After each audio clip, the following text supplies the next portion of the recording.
Do be wary, for this video will have chances of loud noises, so I highly recommend you lower your volume at an acceptable level because these will happen at an unexpected rate. Alright, enjoy.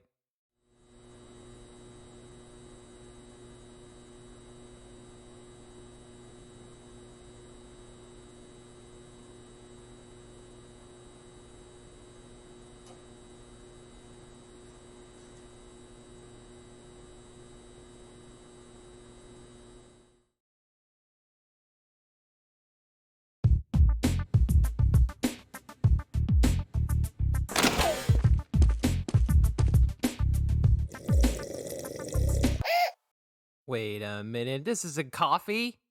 This is just warm water. Oh well. Alright, I'm quenched enough. You know, I think this would all go great with some snow.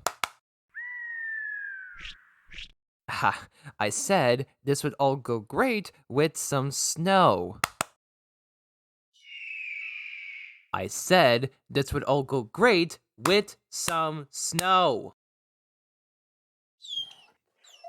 Oh, for f***'s sake, where the hell's my snow? Oh, so now you tell me.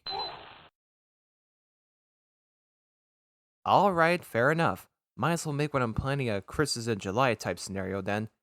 But first, I got work to do.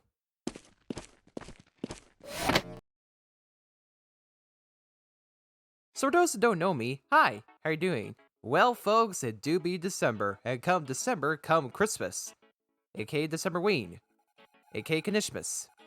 AKA the winter holidays. The only holiday for friends and family to get together to show that they care for each other while eating bountiful foodstuffs. The only holiday that unleashes the horrors of consumerism while trying to get the little ones the latest gaming console or toy or whatever. And the only holiday that has more TV specials and movies made to cash in on than any other holiday in existence. Ah! Oh god, this again? Is this gonna happen every time I do these holiday types? Anyway, today you're gonna be looking at The Happy Elf. The Happy Elf was an animated TV special that came out in 2005, being based off the song the same name by Mr. Joseph Harry Fowler Connick Jr. Wow, that's a mouthful of a name. The film stars an elf named Yubi, who's known around Santa's workshop for being the most joyful elf to live, as he heads off to bring joy to a town where everyone is in absolute misery. This is a film I remember watching when I was a wee lad, but only most of it, as I kept leaping between scenes back and forth with like the attention deficit dumbass that I was. But I was still able to understand the story for the most part. Well, somehow anyway. I even still got the DVD for it, with the cover even including a sample of the song and flashing lights when it's turned on. Is what I would say if it still worked, but it doesn't anymore, so... Anyway, I reminisced enough, you want to see this, I want to talk about this, so let's get right to it. Our story begins at Santa's workshop, where amongst all the elves there, one of them stands out from them all. His name is Yubi! Yes, sir! There are many ways to describe Yubi. He's a loose cannon, he's hyperactive, and he can even be downright chaotic if he can.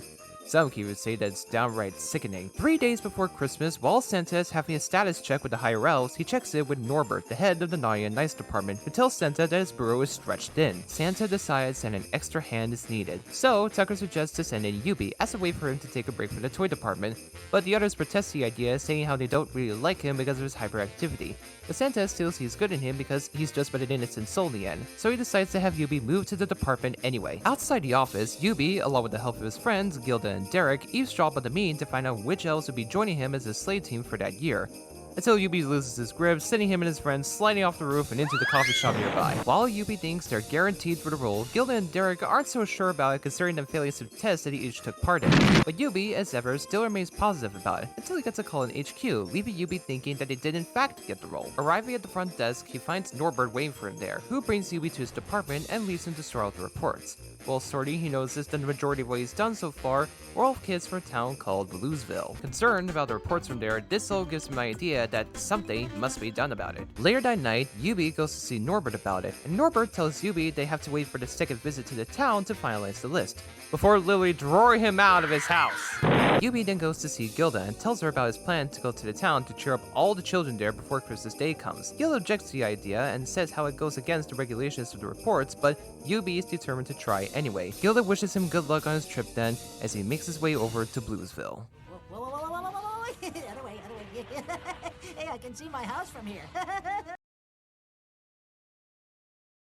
Yubi makes his way to Bluesville, where he learns, after making a great fall that he was somehow able to survive from, as well as donning some clothes to disguise himself, the town was built within a literal canyon gorge. He also learns how miserable the place is. Barely any sunlight comes in for not even more than 5 seconds, nobody can make an actual joke, recess lasts for not even a minute, and they even have a factory that makes question marks. Question marks! Question mark. Yubi then finds the town mayor, a man who hasn't gotten a decent sleep since 19 years, 8 months, and 17 days. Exactly. Yubi asks the mayor why there isn't a Christmas tree set up in the town square, to which the mayor responds that no one wants to set one up because it's considered too festive for their town. Yubi asks the mayor that there must be something that they're proud of, and luckily there is. Bluesville is the top provider of non-flammable coal. The only thing it's used for is being hucked at towards anyone by the town kids. The mayor tells Yubi that if he can find another use for it, then he'll consider having a tree put up. Yubi decides to have the town kids in on his plan to put them on the nice list, but negotiate with them to help bring joy to the town. His first plan is to make people laugh with a good old-fashioned pipe fight, but this however backfires, so... One of the kids, Molly, tells Yubi that there's a small group of people who are just as nice as Yubi is in downtown Bluesville. And when I say small, I mean very small, as there's only one member in the group. Molly then thinks that Yubi's goal isn't going to happen and tells him to leave town. But this gives Yubi the idea to think big and decides instead of just making the town kids happy, the whole townsfolk should be happy. Yubi is ready to go over his new plan until he's suddenly taken away by the security yells back to the North Pole. Yubi has been told about the rules he's broken, and until Santa can give the situation his full attention, his hat will have to be taken away for the time being, for you see, if an elf doesn't have their hat, they will be able to use any of their magics. Gilda goes to check in on Yubi, who's in a complete state of sadness himself, having failed his personal mission. With all hope lost for him, Gilda sacrifices her hat to Yubi to try again. Yubi is hesitant about it, but Gilda believes he can still try, so with his hopes reignited, Yubi warps back to Bluesville. After telling the town kids his plan to brighten up Bluesville, everything is set into motion, with one group heading to the wood factory to do who knows what, another group giving the mayor a decent restless sleep, and Yubi using the chalk of the coal as polish for the surrounding cliffs. Back at the North Pole, however, Derek then suddenly notices what's going on, tells Norbert about Yubi running off again, and Yubi is brought back by the security elves who also tase him. Holy sh*. At the rap party, Derek feels guilty about getting Yubi and Gilda into trouble, who are sent to sweep up the toy factory as punishment. Derek drops in, admits to what he's done, and apologizes for getting them into trouble, which the two forgive him. Okay, but this just only makes Derek feel worse about it. But Yubi suggests there's one thing he could do to make up for it. Back at Bluesville, after the sun makes its pass, the canyon walls are suddenly shining beautifully with the townsfolk in awe of the sight. At the wood factory, instead of question marks, there are now exclamation points of different colors and shapes, putting smiles on the workers. And as for the kids, the recess gets extended by the bell's ringer being muffled. Molly is then greeted by Derek, who gives her a diamond made from a piece of the town's coal, a jar of polish, and an apology for Yubi about not saying goodbye. To which Molly tells Derek that it's okay, as well as wishing him a Merry Christmas. With the mayor now seeing everything before him, especially thanks to his first restful sleep in years, Molly asks if the town can have a tree up, to which the mayor agrees, now that the townsfolk have been the happiest they have been in years, and even leaving the sky as Santa impressed by it all as well. Back at the workshop, Santa announces the impossible has been done and every child in the world can have a joy-filled Christmas. He tells the elves that they could sometimes get too busy to make the holiday happen and how the presents he brings are like seeds for a hopeful and generous future. With this, he announces that Yubi, Gilda, and Derek will be his sleigh crew for the year, with Yubi being the happiest of all. But what about Bluesville? Well, let's just say that Bluesville just got a lot more jollier that year.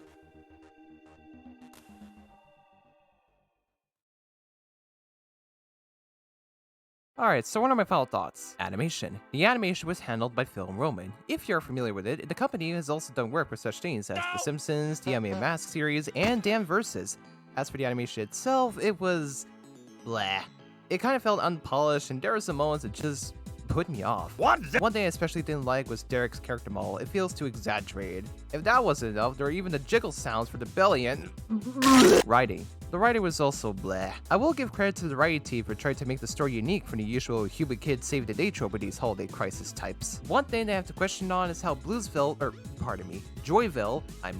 was written to be a canyon town within a canyon gorge. Like, how does it get its imports in and its exports out? Like, is it all done by helicopter? I don't know. In fact, How does anyone even get in or out exactly? Is it even located on the global map of this special's world? Has anyone else in the world even heard of it too? I'm thinking too much about this, aren't I? Dialogue. The dialogue was okay. You got some recognizable names in this, like Rob Paulson, Kevin Michael Richardson. There's even a character that was voiced by Harry Connick Jr. himself named Lil Farley, who served as the narrator of the story. I didn't really bother bringing up his segments initially because they really weren't that important to the presentation, so there you go. Music. The music was alright, I guess. The soundtrack was composed by Connick Jr. and was all mainly piano, considering Connick Jr. himself is a pianist as part of his music career. I did appreciate the use of jazz here and there, especially when it came to one of the songs about Joyville before its jollification, but that's pretty much all I have to say for it. Overall, yeah, this special wasn't as good as I remember. It was bad. Cheesy animation, cheesy writing, and just overall cheese. Not to mention the even cheesier love shot plot between Yubi and Gilda.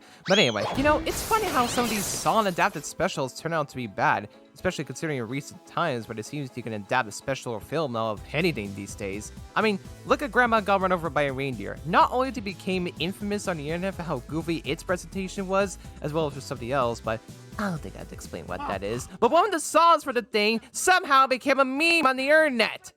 What a timeline we live in. Even so, if there's one moral lesson that I can take from this anyway, it's simply this.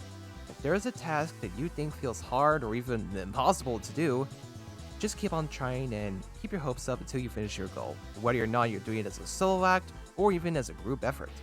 Anyways, if y'all may excuse me, I got to prepare a little something special of my own.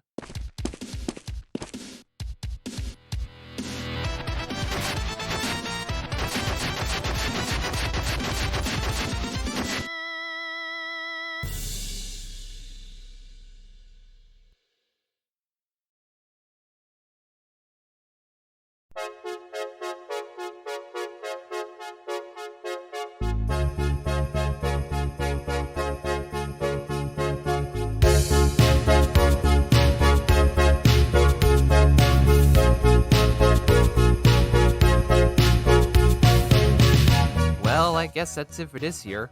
Content-wise, I admit that I went through some personal struggles and challenges behind the scenes, but if I were to say anything about this series of mine, I'm just overall happy to have it as something to work on that I can enjoy doing. Because it's fun to talk about oddities such as this, even if some of them are just downright terrible. While I wasn't able to bring out as much as I thought it would this year, I hope that I'll be able to put myself in a much better pace for the next. So, with all that said, thanks for watching, happy holidays, and have a happy new year. Hello! Huh, well, that's unusual.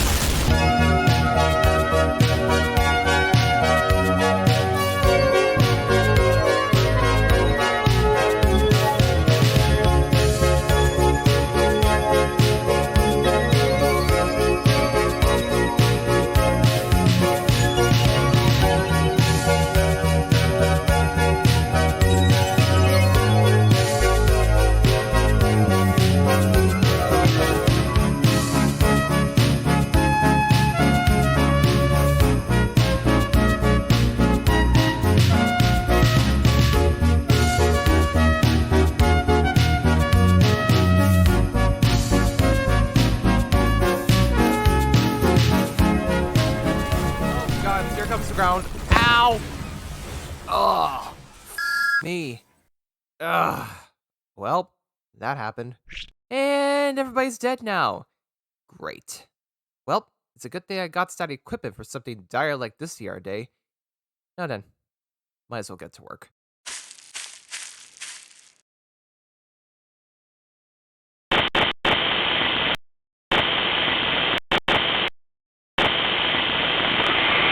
Also, shout out to Jackie here for making this lovely icon of myself that I commissioned her for. Very much appreciated. It's also what gave me the idea for my new hair design. Go follow and support her right now. This isn't just me spreading the word. This is an order. Okay, thanks, bye.